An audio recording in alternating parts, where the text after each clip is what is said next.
സമ്മറിലെ ഓരോ വീക്ക് ഓഫിലും പാർക്കും ബീച്ചും പ്രിഫർ ചെയ്തുകൊണ്ടിരുന്ന ഞങ്ങൾ ഇത്തവണ ചൂസ് ചെയ്തത് വെൽസ് കത്തീഡ്രലാണ്. ഞങ്ങളവിടെ എത്തിച്ചേർന്നത് തന്നെ വെസ്റ്റ് കത്തീഡ്രലിൻ്റെ വെസ്റ്റ് ഗേറ്റിലാണ്. വെസ്റ്റ് ഗേറ്റിൻ്റെ സ്റ്റാർട്ടിങ്ങിൽ തന്നെയാണ് ഇവിടെയുള്ള ബിഷപ്സിൻ്റെയും ബാക്കിയുള്ളവർക്കൊക്കെയുള്ള താമസത്തിനുള്ള സൗകര്യങ്ങൾ ഉള്ളത്. അവിടെ കയറി നമ്മൾ കണ്ടു കഴിഞ്ഞപ്പോഴത്താണ് മനസ്സിലായത് അവിടെ നല്ല അടിപൊളി സെറ്റ് ചെയ്തിട്ടുള്ളൊരു ഗാർഡൻ ഉണ്ടെന്ന്. അവിടെ എസ്പെഷ്യലി പറയുകയാണെങ്കിൽ പലതരത്തിലുള്ള റോസസാണ് മെയിനായിട്ട് ഇഷ്ടപ്പെട്ടത്.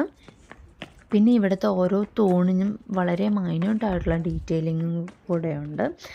ഈ കത്തീഡ്രൽ എന്ന് വെച്ചാൽ 1100കളിൽ ബിൽഡ് ചെയ്തതാണ്.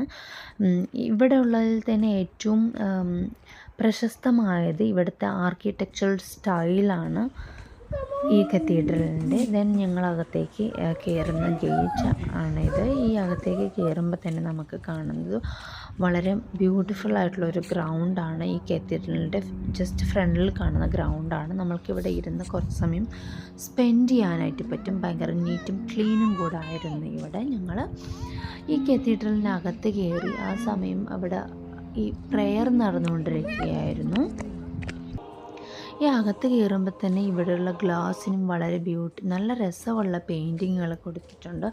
ഇവിടെയുള്ള മ്യൂസിക്കും പ്ലേ ചെയ്തുകൊണ്ടിരിക്കുന്നുണ്ട്. ഇതിൻ്റെയൊക്കെ ഭംഗി കാണുമ്പോൾ തന്നെ നമുക്ക് പ്രെയർ ശ്രദ്ധിക്കാനുള്ള കോൺസെൻട്രേഷൻ കിട്ടില്ല. ഞങ്ങൾ കുറച്ച് സമയം അവിടെയുള്ള കാര്യങ്ങളൊക്കെ നോക്കി ഇങ്ങനെ നടന്നു കഴിഞ്ഞ് ഞങ്ങൾ പുറത്തേക്ക് ഇറങ്ങി കഴിഞ്ഞിട്ടാണെങ്കിൽ കൂടെ ഇവിടെയുള്ള ഓരോ ഗ്ലാസ്സുകളും ഇതൊക്കെ നോക്കി ഞങ്ങളിങ്ങനെ നടക്കുകയായിരുന്നു. പുറത്തേക്ക് ഇറങ്ങിയപ്പോഴാണ് നമ്മളവിടെ ആ ഗ്രൗണ്ടിൽ നിന്ന് കറക്റ്റ് നമുക്ക് നല്ല വ്യൂ കിട്ടുമെന്ന് കരുതി നമ്മളവിടെ കുറച്ച് സമയം ഇരിക്കാമെന്ന് കരുതി അതിനകത്തേക്ക് വീണ്ടും തിരിച്ച് ഫ്രണ്ടിലോട്ട് തന്നെ